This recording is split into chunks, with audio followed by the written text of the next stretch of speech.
Kumakalat ngayon sa social media ang pagtangkang pag-aresto kay Senator Dante Marcoleta na tila pag-uutos ng Malacanang. Kumalat kasi ang balibalita na nagkaroon ng tensyon sa command conference ng PNP DILG. Wala daw kasing may gustong mag-serve ng warrant of arrest kay Senator Dante Marcoleta. Ayon pa sa post ni Maximo Asuncion, latest mula Camp Crame, nagkaroon ng tensyon sa command conference ng PNP DILG. Walang may gustong mag-serve ng warrant kay Senator Marcoleta.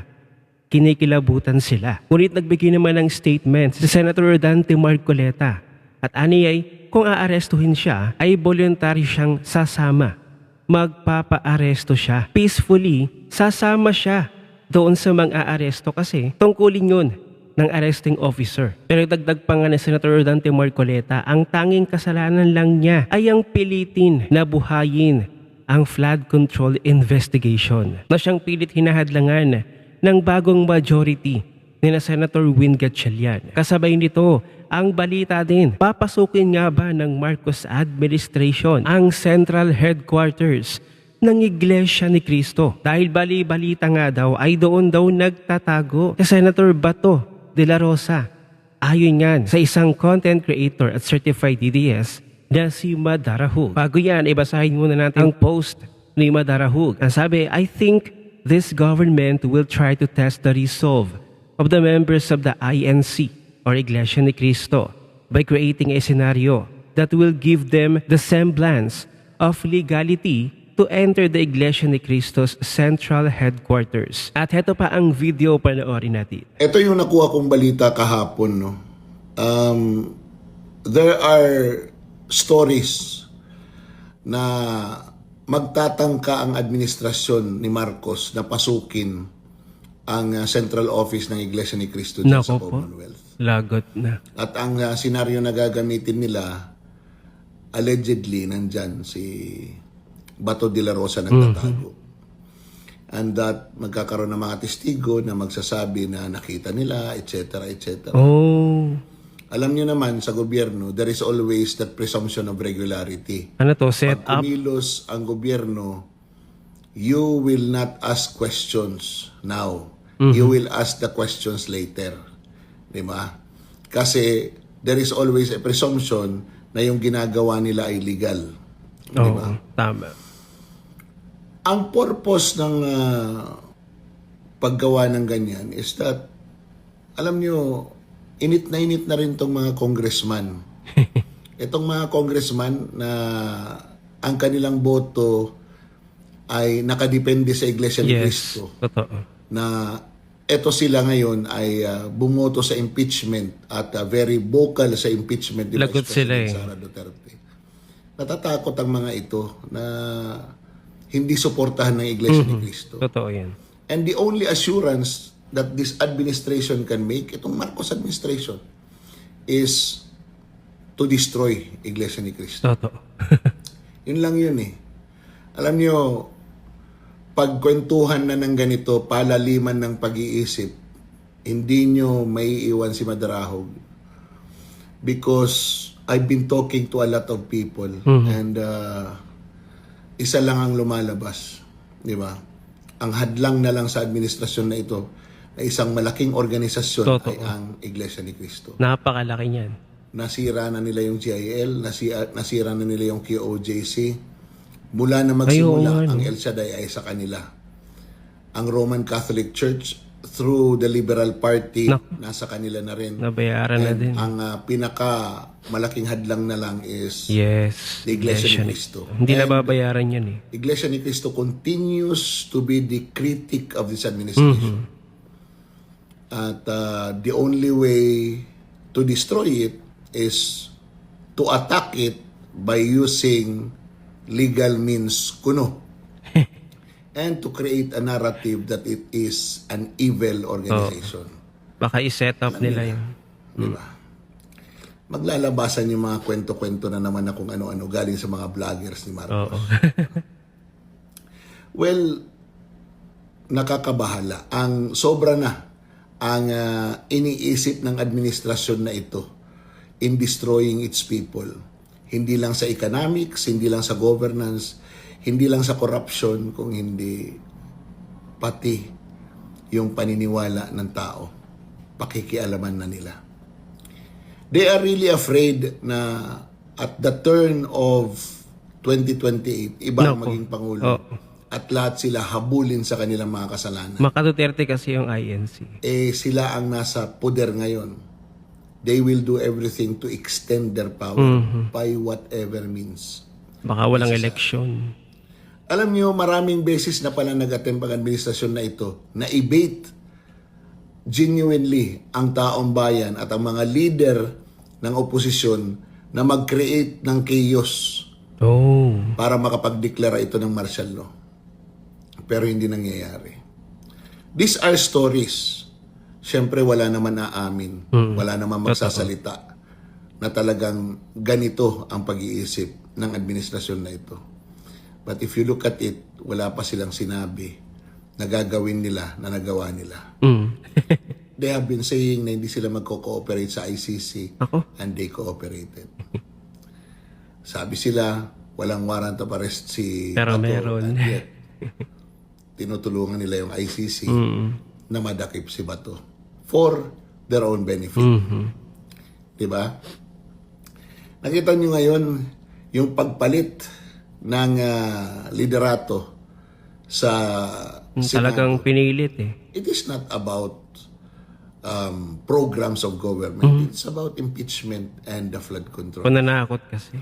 More on the flood control and a little bit of the impeachment. Pero ngayon nakikita natin na yung impeachment talagang they arrested Jinggoy, they suspended Jinggoy, kulang na ng isa, di ba? Pag Pinupush ma-arrest talaga. si Marcoleta, isususpend din, Nako. kulang na ng dalawa, magiging 22 na ang senador na buboto sa impeachment.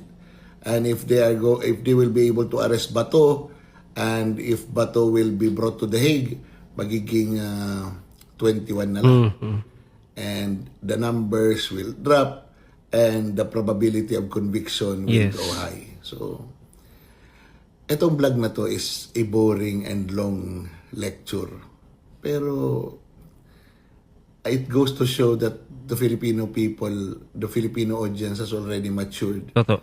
And that Advance na already mag-isip. acknowledge yung impormasyon na nanggagaling sa ibang tao na nakakapag-analisa is better than those that are prepared by the people of the government para isaksak sa utak ng mga Pilipino at paniwalaan ito para magtagumpay ang kanilang iniisip para sa kanilang mga sarili. Sayang ang bayot.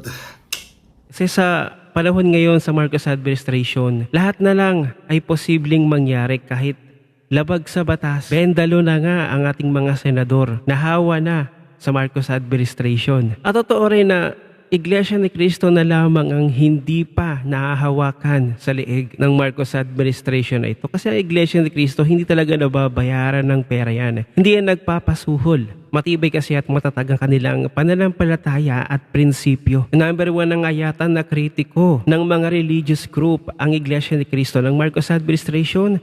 Ilang taon na silang nakikiusap sa Marcos administration na itigil na yung korupsyon na nagpapahirap lalo sa taong bayan. Tigil na yung impeachment ni Vice President Sara dahil hindi rin talaga ito nakakatulong sa bansa, sa ekonomiya ng Pilipinas. Pero ayun, tuloy-tuloy pa rin ang Marcos admin. Mr. President, at ang Marcos administration, alalahanin ninyo ang nakikita nyo sa screen.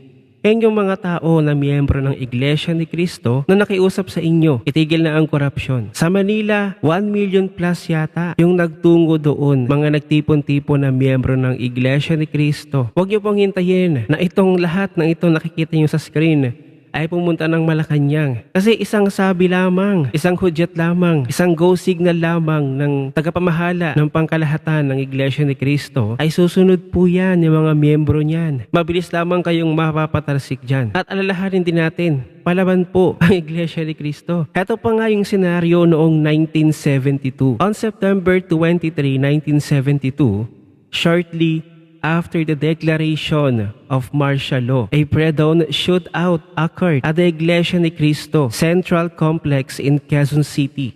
between government troops and Iglesia ni Cristo guards. The clash erupted when state forces attempted to shut down the church's radio station. So palaban din talaga. May mga guards din ang Iglesia ni Cristo. At akalain mo nga naman, noon pa pala itong sa panahon ng ama ni Mr. President BBM na si Marcos Sr., meron na pala talagang galit sa Iglesia ni Cristo. Ay ngayon, mauulit na naman yata ang senaryo na ginawa ng ama ay gagawin din pala ng anak. Ayun nga lang, pagdating sa kalokohan, sa panggagago, sa pagnanakaw, ay pumapalag po talaga ang Iglesia ni Cristo. Ito nga isang nagkomento ang sabi niya, isang pasya, susunod kaming lahat sa pamamahala ng Iglesia ni Cristo. Subukan nyo lang, Bongbong Marcos. Tingnan nyo gaano katapang, isa pa lang ito. Kaya't Mr. President, huwag niyong subukan ang Iglesia ni Cristo. Dahil lahat po yan susunod sa kanilang tagapamahala. At kapag inaresto nyo po si Senator Dante Marcoleta, naku, umpisa na po yan. Huwag niyo pong subukan ang Iglesia ni Cristo. Kasi alam ng Marcos administration na noong una pa lamang, baka Duterte na talaga ang Iglesia ni Cristo. Kaya lamang nanalo itong si BBM noong 2022 elections dahil tandem niya, kapartner niya, si Vice President Sara Duterte. Yun ang katotohanan at masakit na katotohanan para sa mga loyalista. Kaya't ang tanong, kaya ba ng Marcos administration na muling pasukin ang headquarters ng Iglesia ni Cristo? Pero noon, nagawa ng kanyang ama. Ngayon, this time, magagawa rin kaya ng anak? Pero alalahanin natin, noon, kakaunti pa lamang ang miyembro ng Iglesia ni Cristo. Pero sa ngayon, milyon-milyon na po ang miyembro. Kaya huwag na huwag niyong hinahamon ang kakayanan ng Iglesia ni Cristo. Sa tingin ninyo, aarestuhin ba? O kaya bang arestuhin ng Marcos administration si Senator Dante Marcoleta na isang miyembro ng Iglesia ni Cristo? Ano ang inyong opinion? I-share mo na ang video na ito. Mag-iwan ng comment at tagyan sa ibaba at magkita-kita ulit tayo sa susunod na video.